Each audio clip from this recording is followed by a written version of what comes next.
I know the Venom films have their fans, and I respect that. I understand it. I mean, Tom Hardy fucking rules. He's great in the role.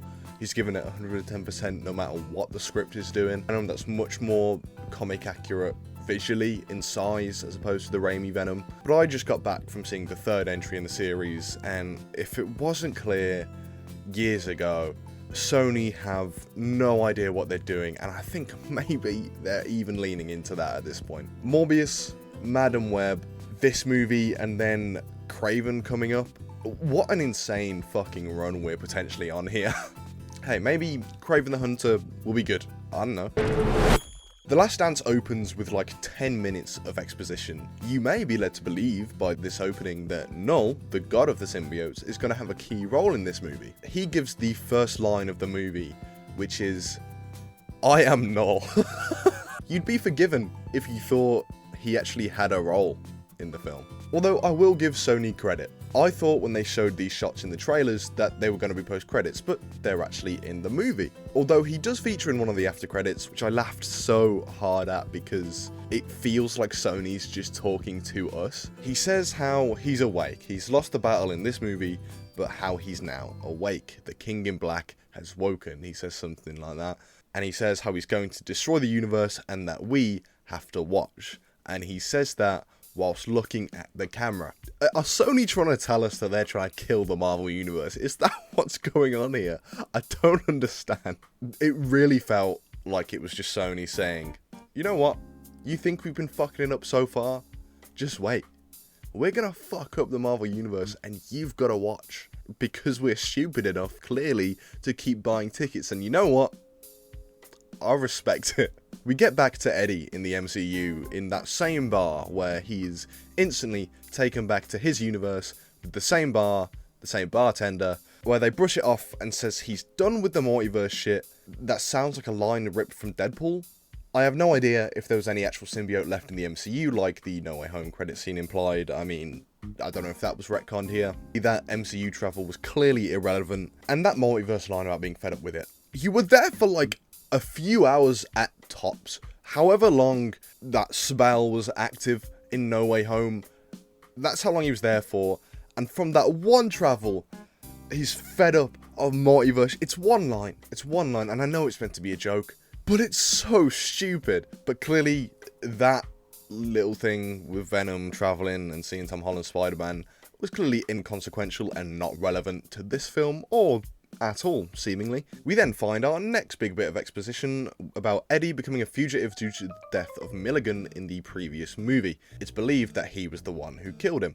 And he then proceeds to immediately walk in front of multiple cameras where his face is clearly in view. He makes a point about the judge as well that made the charge and kind of implies that they actually might be someone. He says that he's got dirt on them and that they're going to go to New York to clear his name. This is not followed up on either. We never find out if this judge is anyone important. We never find out if there's anything against them, what this dirt was. It never comes back.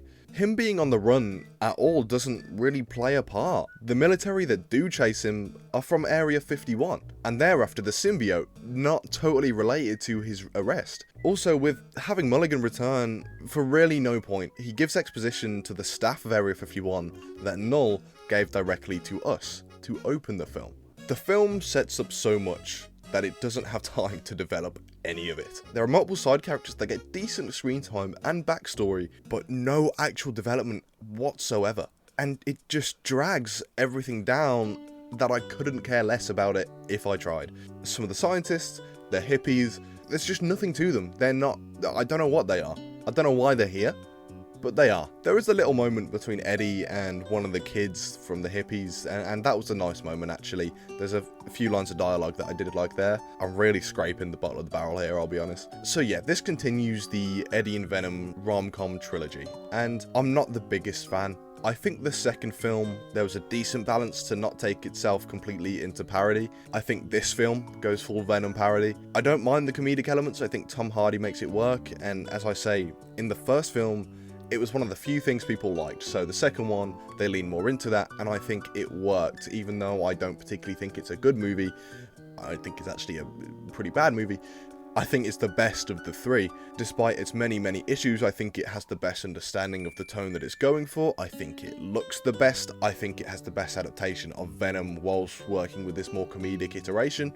But this film doesn't have anything that really worked in the last two. Tom Hardy gives an enjoyable performance, and he rules and he carries as he does in all of them, but it's not enough. I think a comedic Venom can work. I think, like I say, for the most part, in the last one, it did. But I think a serious Venom is infinitely more interesting on a surface level, but also a comedic Venom is never going to work when the studio behind it clearly doesn't care in any way. The film feels like it started off wanting to do one thing and ended up being so many different things.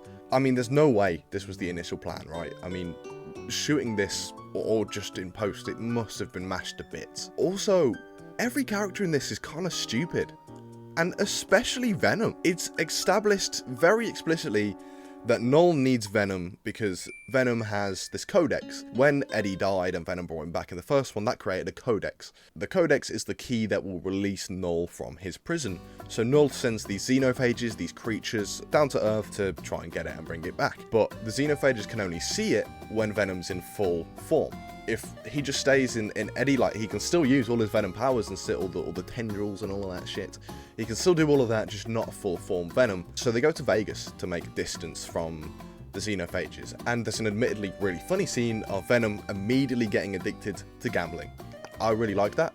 Maybe my highlight of the movie, and it's about 2-minute stops. This is all the money that we have.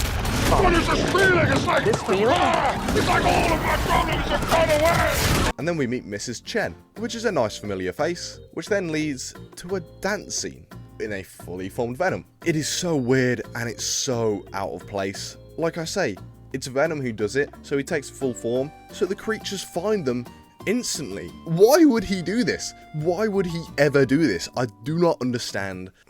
By this point, I kind of accepted that. I was just waiting for them to get themselves killed, because what are they doing? The film even attempts to have an emotional core, which I laugh at, and, you know, I respect it trying. But one of its biggest problems is that no one's really stuck around for these movies.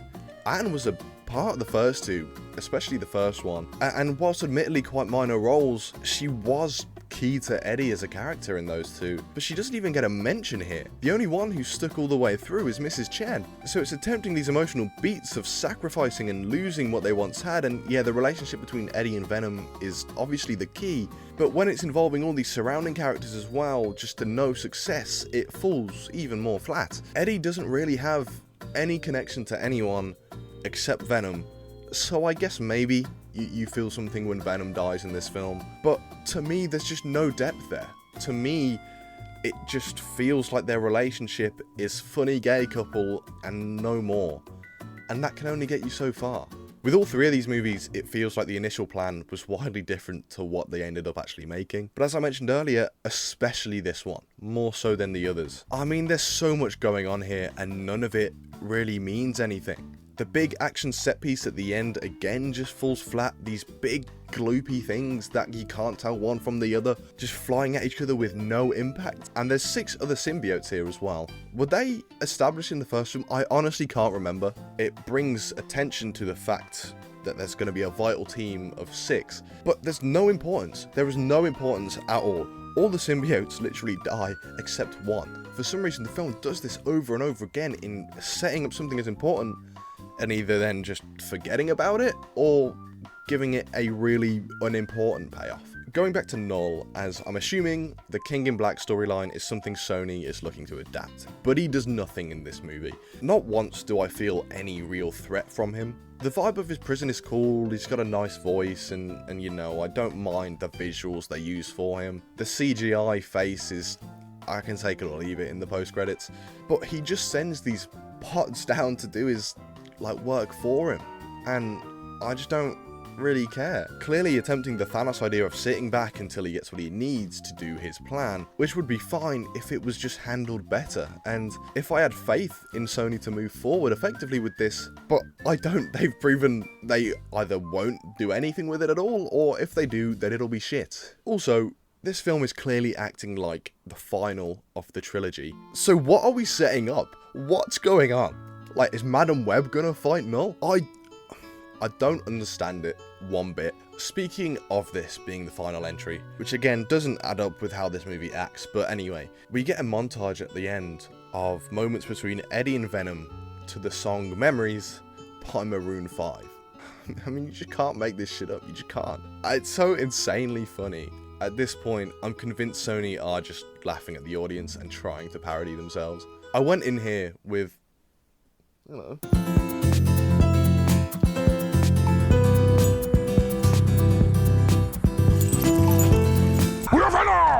I went in here with minimal expectations and actually came out even more disappointed than the first two.